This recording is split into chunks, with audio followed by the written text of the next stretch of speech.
College में मानव विज्ञान की क्लास चल रही थी। प्रोफेसर अपना लेक्चर दे रहे थे। बीच बीच में ब्लैक बोर्ड पर कुछ लिख भी रहे थे। जैसे ही उन्होंने लिखने के लिए ब्लैक बोर्ड की ओर रुख किया, पीछे से किसी स्टूडेंट ने सीटी बजा दी। सीटी किसने बजाई? कोई कुछ नहीं बोला, सब ने चुप्पी साध ली। चलो आज लेक्चर यही खत्म करते हैं। आज मैं आपको एक कहानी सुनाता हूँ। सब स्टूडेंट ने हामी भर दी और बड़ी ही तन्मयता से सुनने लगे। कल रात मुझको देर तक नींद नहीं आई। मैंने सोचा क्यों ना समय का सदुपयोग किया जाए। मैंने सोचा कार में पेट्रोल नहीं है, इसलिए भरवा लिया जाए ताकि सुबह कॉलेज जाते समय हड़बड़ी ना हो। मैंने कार निकाली और पेट्रोल पंप पर गया, टंकी फुल करवा ली। अब सड़क खाली थी तो सोचा एक लॉन्ग ड्राइव हो जाए। मैं अभी जंक्शन तक पहुंचा ही था, देखा कि एक लड़की शेड के नीचे अकेली खड़ी है। शायद किसी पार्टी से आ रही थी।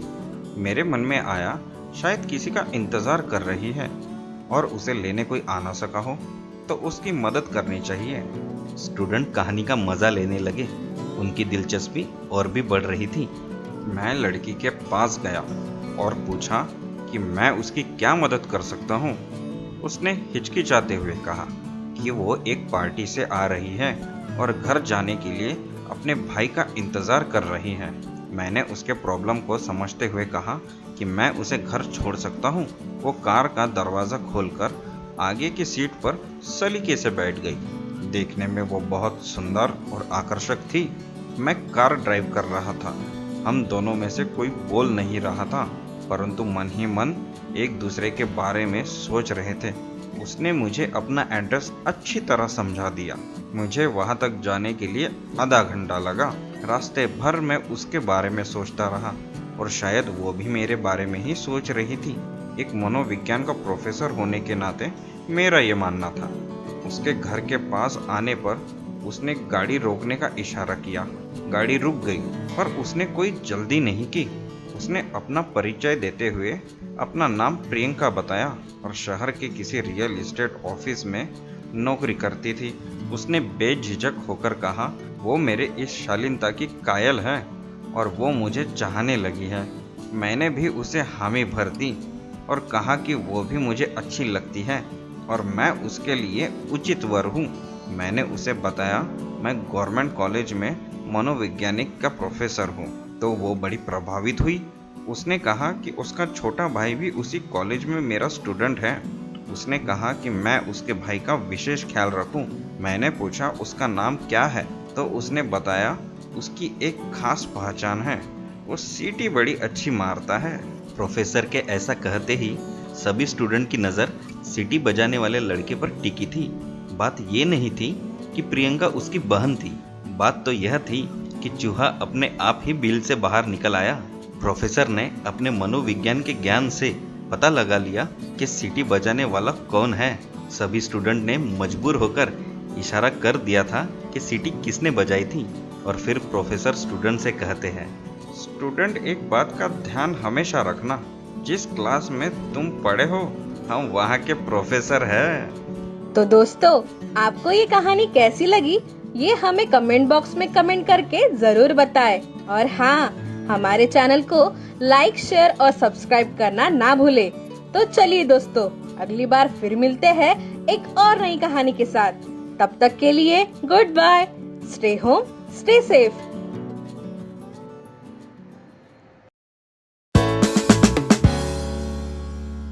ये है रंगपुर।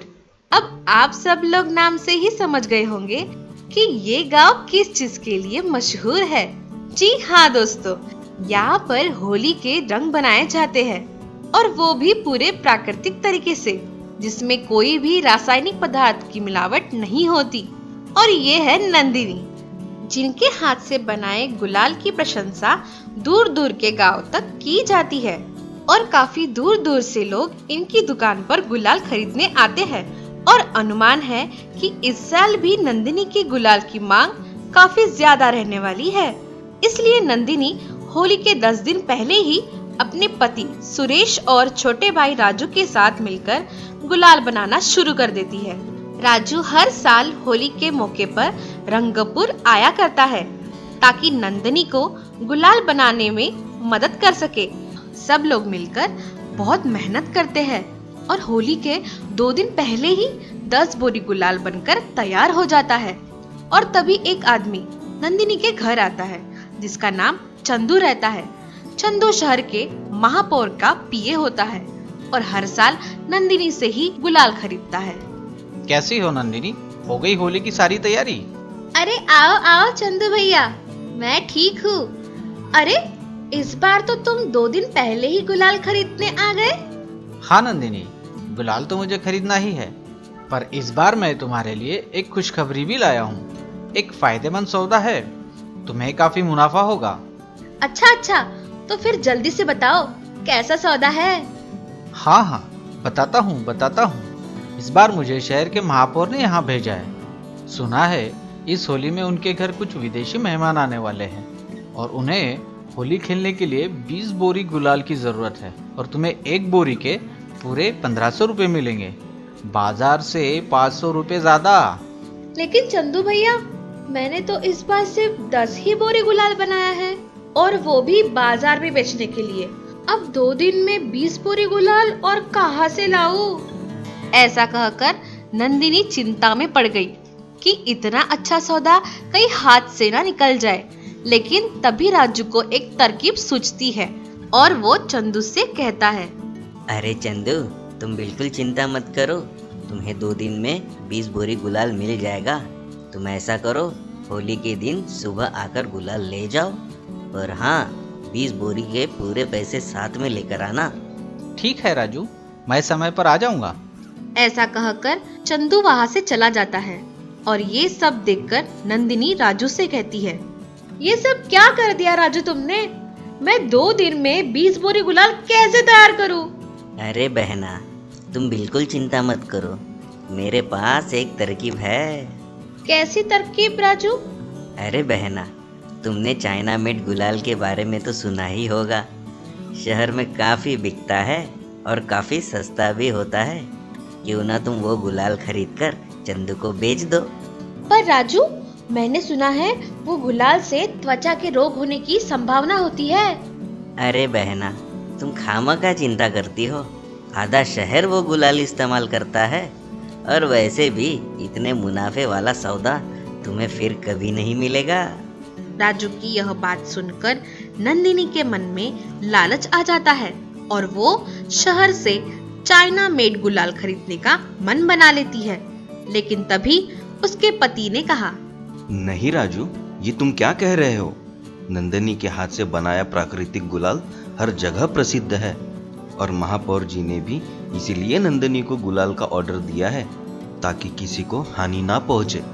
और ये सुनकर नंदिनी बोली, तुम चुप रहो जी, मेरा भाई ठीक कह रहा है। मुझे फिर इतने मुनाफे वाला सौदा फिर कभी नहीं मिलेगा। मैंने तो ठान लिया है, मैं ये सौदा हाथ से जाने नहीं दूंगी। ऐसा कहकर अगले ही दिन नंदिनी राजू को गुलाल खरीदने शहर भेज देती है और राजू शाम होने से पहले 20 बोरी गुलाल खरीदकर आ जाता है। और फिर आता है होली का दिन। सुबह होते ही चंदू नंदिनी के घर पहुंच जाता है और कहता है, अरे नंदिनी, हो गया गुलाल तैयार? अरे आओ आओ चंदू भैया, आपके पूरे 20 बोरी गुलाल तैयार है। अरे वाह, ये तो बहुत अच्छी बात है, पर तुमने 2 दिनों में 20 बोरी गुलाल कैसे बना लिया? अरे चंदू भैया, ये सब बातें छोड़ो, पहले ये बताओ पूरे पैसे लाए हो या नहीं? हाँ राजू, ये लो पूरे 30,000, गिन लो। ऐसा कहकर चंदू गुलाल की सारी बोरियां लेकर वहां से चला जाता है और इतने सारे पैसे देखकर नंदिनी और राजू की खुशी का तो ठिकाना ही नहीं रहता। इधर महापौर के घर होली का त्योहार मनाना शुरू हो जाता है। सभी विदेशी मेहमान एक दूसरे को गुलाल से रंग देते हैं, लेकिन थोड़ी ही देर बाद कुछ लोगों के शरीर में खुजली होना शुरू हो जाती है और कुछ देर बाद तो सभी को खुजली होना शुरू हो जाती है। ये सब देखकर महापौर तुरंत सभी को हॉस्पिटल लेकर जाते हैं और उनका इलाज करवाते हैं।